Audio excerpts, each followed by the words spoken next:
Friends, this is a week when every word falls short of its mark.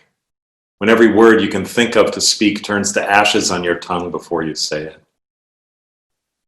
This week began when words were suffocated, smothered, choked out of a defenseless black man who had been overpowered not just by 4 armed white policemen, but by 400 years of history.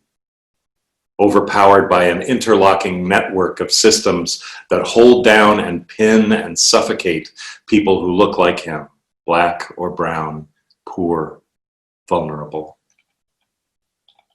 We all heard his last words, and we'll never forget them. "I can't breathe" is, for the moment, a phrase that speaks louder than any of the proud phrases that we'd like to think summarize our culture. Words like "a more perfect union," or "we hold these truths to be self-evident," or "a more perfect union," or "e pluribus unum."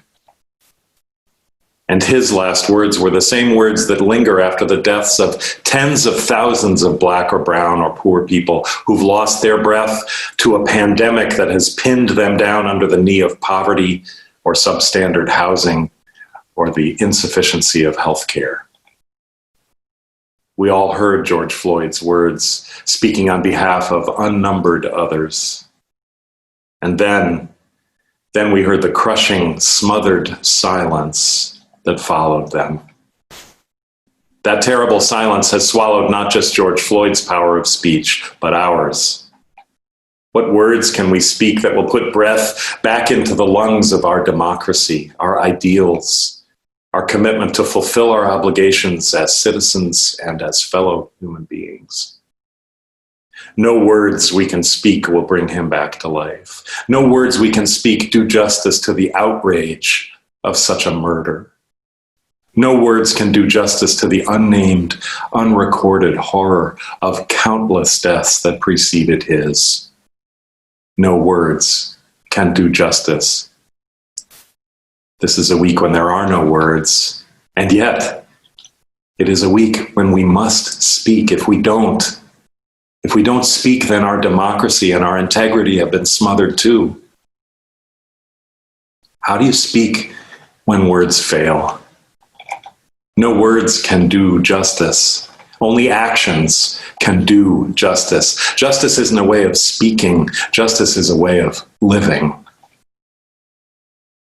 We have 4,000 years of history breathing into our lungs, putting moral oxygen into our blood and muscles and limbs and institutions for that kind of living. We have generation upon generation of experience of God's attempts to teach us what to do and how to be when suffering and injustice are happening around us. Yes, it comes to us in words, and we treasure them. We hold them up.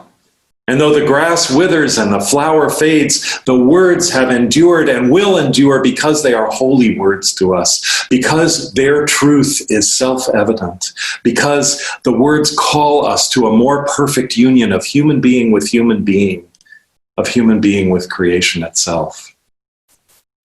But we don't just hold them up. We read them. When our own words desert us, we read these words and we respire thanks to the breath that they breathe into our lungs, our bodies, our institutions. When our own words turn to ashes, we listen. I have seen the affliction of my people who are in bondage, and I have heard their cry because of their oppressors. I know their sufferings, and I have come to deliver them out of the hand of bondage. When our words fail us, we listen, and the blood of our brothers and sisters cries out to us from the ground, and its wordless cry calls us to action, calls us to join God in the work of deliverance and liberation.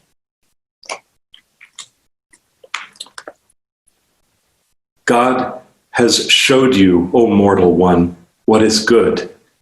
And what does the Lord require of you but to do justice and to love kindness and to walk humbly with your God?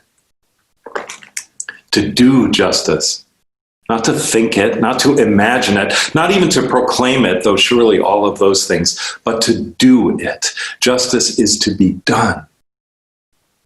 And to love kindness, not to wish for it, not to admire it, not to be in favor of it, but to love it. Kindness is to be loved the way a child is to be loved, not as an idea, but as a discipline. The way a partner is to be loved, not as an idea, but as a practice. And to walk humbly, not to think we already know what we need to know, but to walk as though we need to listen to the cries, to let that be our way of going in the world.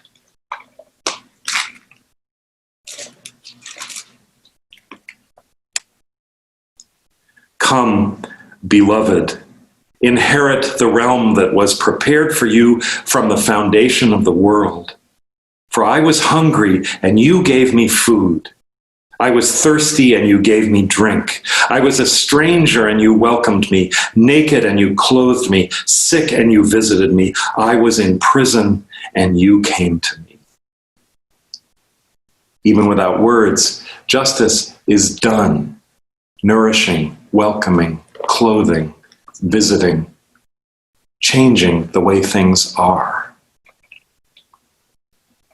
This is a week when our words seem to fail because we have let down our own ideals. We've let them be pinned and choked by a system in a society that bestows life, liberty, and the pursuit of happiness upon some, but not upon all.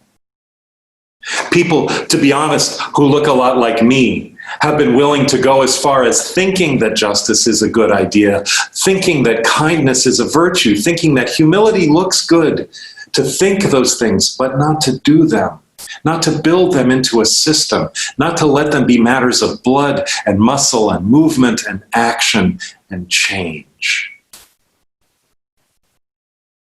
This is a week when the blood of a brother cries out again from the ground and calls us to do justice, to love kindness, to walk humbly. Walk even out into the streets in the proud humility of nonviolence, or just to walk that way into tomorrow, wherever we are. To walk into life, walk into citizenship as a way of putting our limbs into it, putting our bodies behind it, putting our way of living on the line for the sake of those who have died for lack of our full commitment as a society to the ideals we say we cherish. I'm speaking first to myself as I say this, my friends, and I'm asking myself, asking you, asking us all, how are we going to do this? How are we as a church going to do this? As a city, how will we do this? Please, let's ask ourselves that question. Please, let's help each other not to let it be a matter of just words. This is borrowed air we're breathing. We breathe it on behalf of those who should be here beside us, conspiring with us. For their sake, in their sacred memory, let's be about doing what we need to do, building what we need to build, listening humbly to what we need to hear in order to change what needs to be changed. God help us. Thanks.